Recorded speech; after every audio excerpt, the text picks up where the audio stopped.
So I won't be shifting through the artworks. I will be asking Hannah to, and I appreciate that. So thank you. For this, I guess, talk, I would like to begin by looking, I guess, at myself first as a human being throughout the 40 years of me being alive, and how that has guided my practice. If anything, I just have come to a realization that we are all human beings, that we all feel and process various types of experiences that we have lived. And I have found, I guess, a studio method that reflects that for me, not for others, but for me. And to some extent, I want my studio practice to reflect that, where I feel pressure, I crumble, I have to adapt to new substrates or surfaces or places and things. That is why through my studio practice, I emphasize exploring ideas around transplantation, creating a lineage, interdisciplinary approaches. I was born in Nicaragua during a revolution, and I moved to Canada at the age of 8. While living in Nicaragua, I grew plants like my father did and his father also.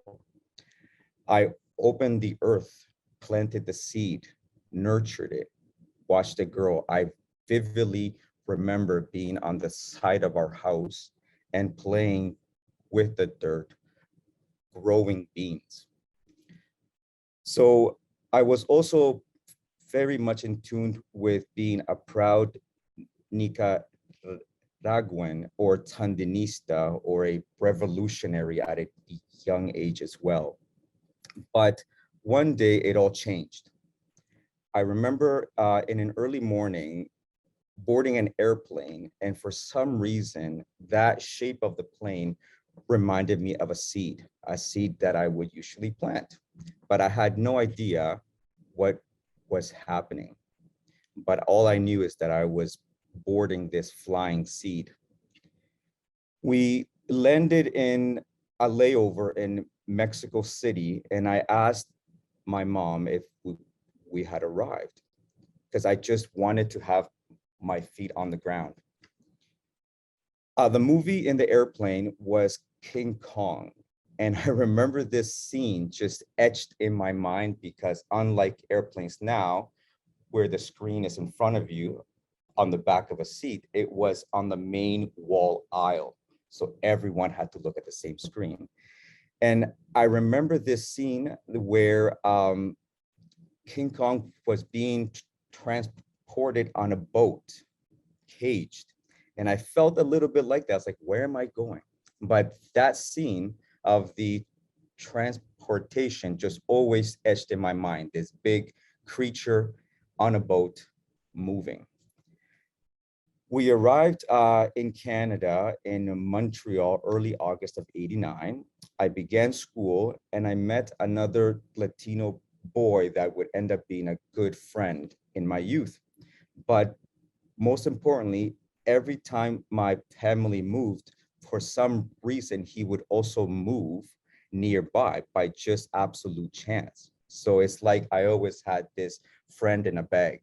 But the fact that we had to move so often was new to me. So I am beginning just to transplant. So I'm beginning to look back. Why am I so interested in transplantation of either the self or my imagery? We also were part of a Spanish Pentecostal church, which really helped me keep some roots, my Latino roots. And it also served as parallels to the cultural clashes I was living through, that I saw friends and others having the same negotiations. My father, I saw other families as well, how they dealt with unit problems and then individual problems. And all of that was as if we were all moving ahead forward together. And ultimately, it ended up influencing, bridging my work from a family unit to a larger context. My father was an engineer and my mother a teacher, and their credentials were not transferable in the new land. So all of these things that just made me think, okay, we were uprooted, moved, but there are certain things about the roots that don't hold on to the ground or are transferable. So now that I'm older, I begin to see the poetics of life. I did not know that my observations will ultimately influence how I deal with and handle materials and processes available to me. In the 90s, I began to look at a lot more Latino representation in the media. I mean, as much as I hate to say it, Ricky Martin, Jennifer Lopez, all of these individuals that as a teen, I was like, oh, that's one of us. So it awakened in me this other place called the US, where I began to learn terms and about people like Chicano, New Yorican, and so on. But also in the 90s, I was not only looking at family heirlooms photographs that my parents took in the luggage, I was also able to go online and use Google Earth to look at my old house, at my old school, at the farm, at my grandparents' house, and the place where I got the first kiss. So all of these reasons were partly the reason why I ended up going to the University of Windsor, which was a border town across Detroit, where it would allow me to come closer to that proximity. And in Detroit, there is a Mexican town, which fascinated me.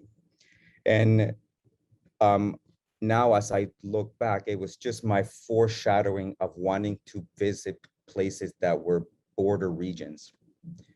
So hence my early works begin with a family focus because they were the closest thing to me and I wanted to document them. But ultimately, I ended up using printmaking because the process allowed me to use photographic images in the family heirlooms, but also apply a manual touch alteration. So in the first work we are looking at here, it's entitled Sembra. It's my dad. And it emerged after I returned to Nicaragua the first time. I was being toured in the plantation that my father planted. And so I was on a horseback. It was all green. It was a coffee plantation, really, really red coffee beans. And he had planted that probably 3 years before I was born. And I just felt that I was among my siblings. So hence I used influences from Mexican tableaus, cubist elements, photographic, collage. So how I work is that I take pictures, tear them, I make a collage, draw on the collage, scan it into the computer, apply filters in Photoshop, print it out, transfer it onto a stone, alter it more, and then etch it until it arrives at the final state, which then I make the additions. If you can go to the next slide, please. So here's a detail of it.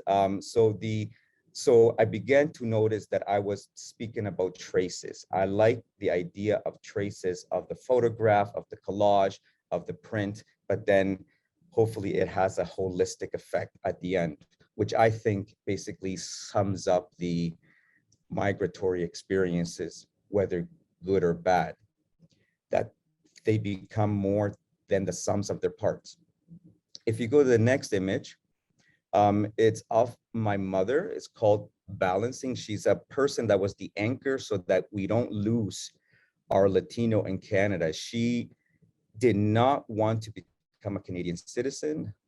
She has recently become a citizen because she was too patriotic.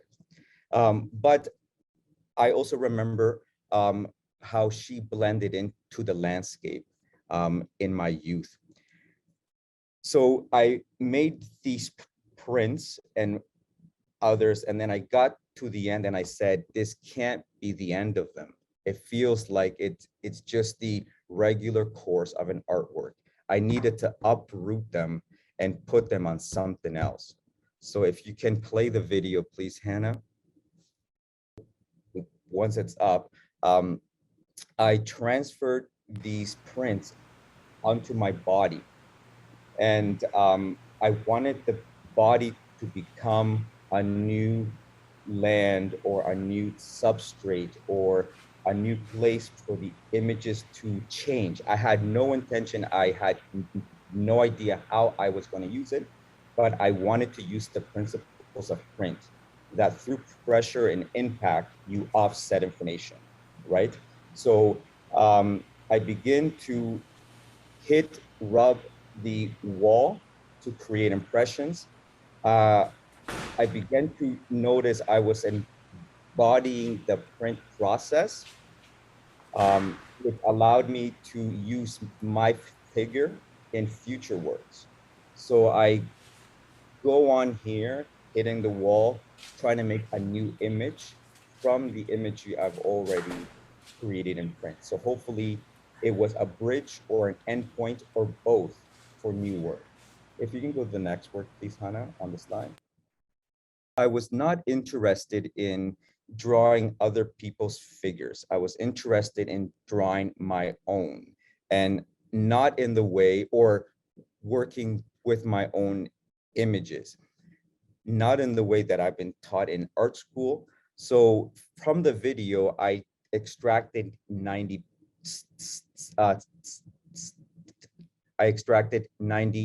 images, from which I use again to create a whole new image. And on the right, you see an example of that. So I'm beginning to cannibalize, create a base, a matrix from my performance. So the previous work was both a bridge, but also an endpoint. So there's a series where I make new compositions from extraction. Okay, so the next one should be order exercise. So in that transplantation, I wanted to not only transplant my artworks, but also myself. So I took a job in New Mexico to teach, which also allowed me to do research. So I befriended a significant amount of illegal aliens, and I learned about the journey and points of entry. And I asked them to take me to the places that are known as crossing points. And I wanted to do a performance in these sites. And the reason why I highlight exercise is because it's the only physical feat I know. I was really into sports. And it's the only sort of physical aspect that I can reference to the act of migration. So at this site, which on the left is the US, on the right is Mexico, I do an exercise routine as if I was at the gym. I mean, it is both humorous, but strange to connect the two, but that's how they exist in my mind. If you can go to the next one, please, Hannah. In the next one, it should be river duality. And in this work, I highlight two rivers. The Rio Grande. The Rio Grande is a river that I was raced around. I almost drowned here. I swam there. I fished. And the name Rio Grande River is Spanish is Rio Grande. So in my church community, I always heard crossing el Rio Grande, right? And so I had the opportunity to go and see the place and enter the waters. So in here on the left, it's on the left with the mountains. On the right is the US, on the left is Mexico, at the border of Texas and Mexico. On the right is the Grand River. And at each one, I cross at 2 points of the day, El Rio Grande at night and the Grand River in the morning. I almost honestly drowned in both of them. And I mean, and how I see it, migration is not easy, and it's not at all that I'm trying to recreate an experience. It's just about almost an homage or a pilgrimage to these places and site. So I also began to take pictures of the individuals I met, and just I asked them if I can make artworks off of them, learn about their stories. So this print is called Cross Characters. It was my roommates. One of them was a Chicano that didn't speak any Spanish, and the other one, an illegal, living in the same space. And living with them for half a year was really revealing as to the personalities, just 2 examples in the gamut of what the hell was going on there and is also happening there. The one on the right is called Triumph, and in the videos, I also begin to extract from the videos to create new images. So I'm not only extracting from the early videos, but also these records of the pilgrimage or the experience that I transplanted myself from. And in my conversations, many of them say, you know, the land of plenty on the other side, like as soon as you cross, you feel as if you made it, but in reality, you haven't. There's still a whole other challenge. So here are other iterations of the same extractions. There was a story where in crossing, one of the individuals I interviewed came across an ostrich farm after crossing. And it just freaked him out because he had never seen the size of an ostrich in Texas. And but there are also these machines that also monitor the border, that elevate the border guard to scope people moving in and out. And the image on the right is also the same, but I am populating the space a little bit more. This next work is called Anthem Translations, Skin Anthems, where I began to move away from using imageries from videos, but I began to look at the act of translation. The anthem in Canada, I always saw it as a young man or a younger man as a fixed thing that couldn't be changed. As of late, it has changed to be more inclusive.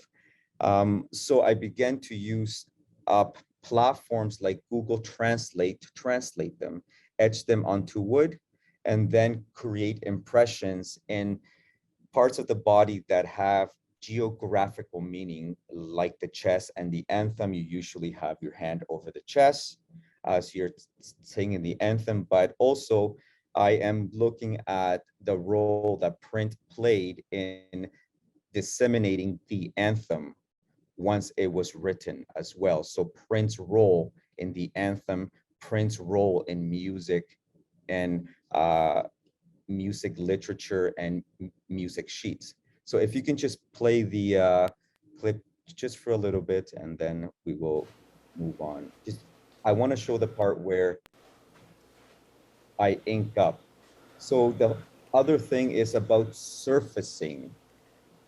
what's inside. There are ideas, there are points of acclamation that I wanted to surface, to um, um, create a parallel process that would bring to the surface of the skin thoughts. And through the embossment and then through the roller, it is revealed.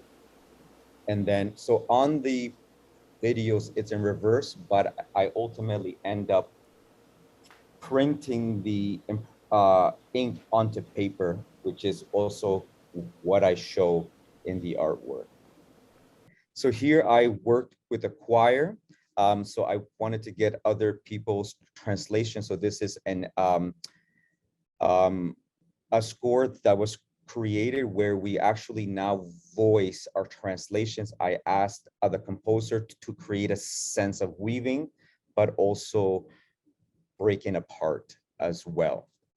In my more recent series, I am beginning to take qualities from other mediums and have them speak the language that is usually associated of another medium through another media. So here I have washes that are usually associated to lithography, but they are laser engraved onto big blocks and are printed. So the quality of lithography is being spoken through the technical process of relief print media.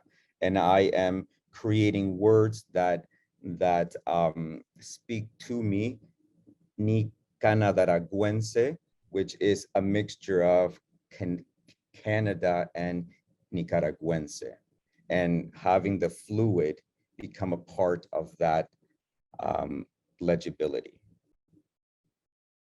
And if you want to just slide on to the next ones, you can. So the same thing, laser engraving, but large scale. So these are approximately 3 feet by 5 feet. The picture on the right is from the children being held in Texas from the Rolling Stones magazine, and then I incorporated my own kids. So the blankets are called space blankets, and this work is called spaceless blankets. But that's it. That's a quick synopsis of my way of thinking. Amazing. Thank you so much. So Noor, go ahead. I'm just going to unmute myself. There we go. Thank you so much, Alejandro, for sharing your work with me and everyone else in this Zoom meeting. So I do have a couple of thoughts. Obviously, they're like ideas, they're loose thoughts. There's things to maybe contemplate and question. You know, everything that I say, it's all subjective, right? I think sometimes as curators, individuals kind of tend to see us as like a form of authority, but I mean, everything is subjective at the end of the day. So I do want to begin on that note. I remember I had a conversation with a colleague a while ago who works in the States, and she is also Mexican. And she told me that she's worked on so many border land shows. And we talked about, well, is that all that we're ever going to be reduced to? You know, curators and artists who talk about borders. So it's something that made me think about quite a lot, you know, like what is a border and what about the passage of our bodies across through it as diasporic Latin Americans, right? And what other histories are there, you know, between these shared liminal spaces that maybe we have yet to give space and time and thought to.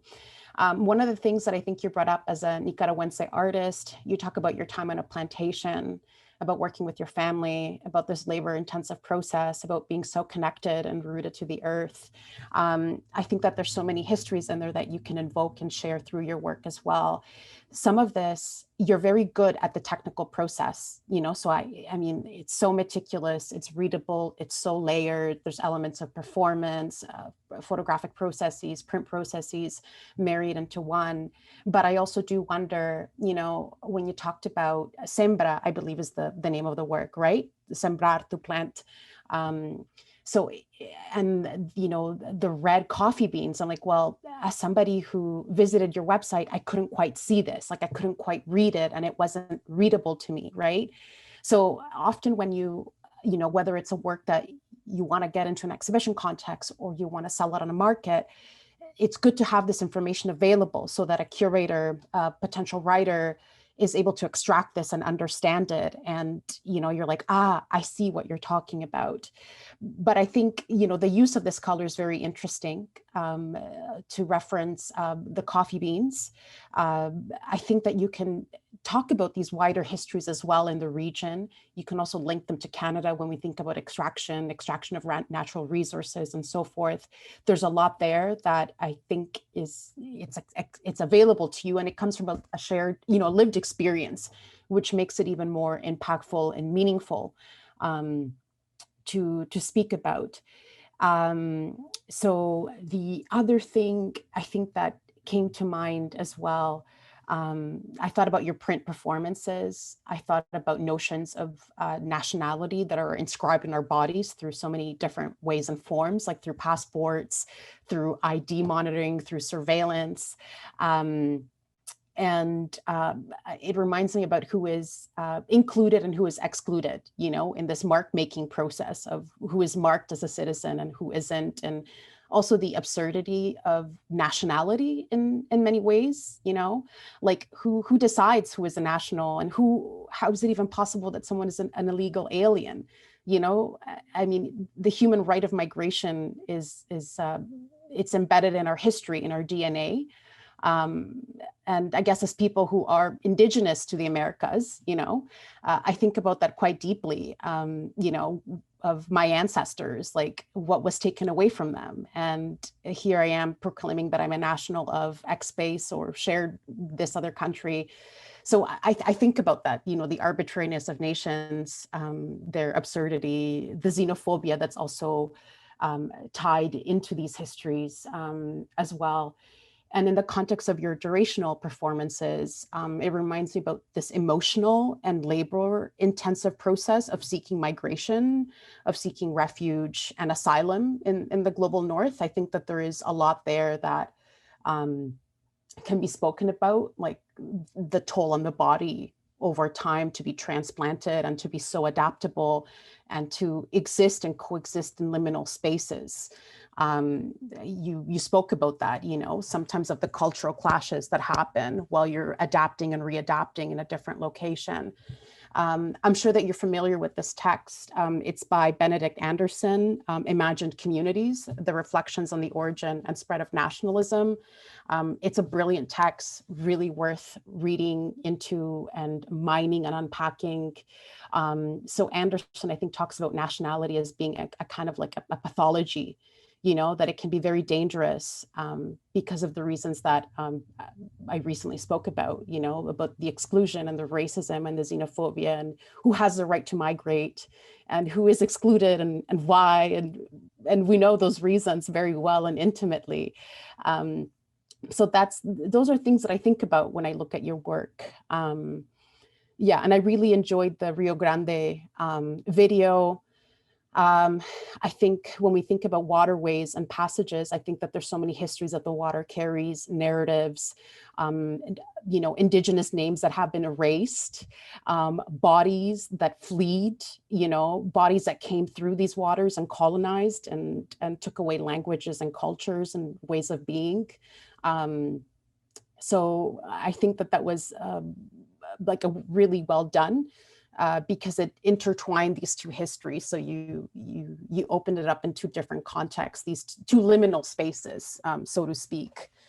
Yeah, so those are kind of my thoughts. And then, yeah, these are the thoughts that I had in mind. And of course, I want to open up the conversation to you or any of the Tamara, Guillermo, any of the other participants who want to talk about this or chime ideas.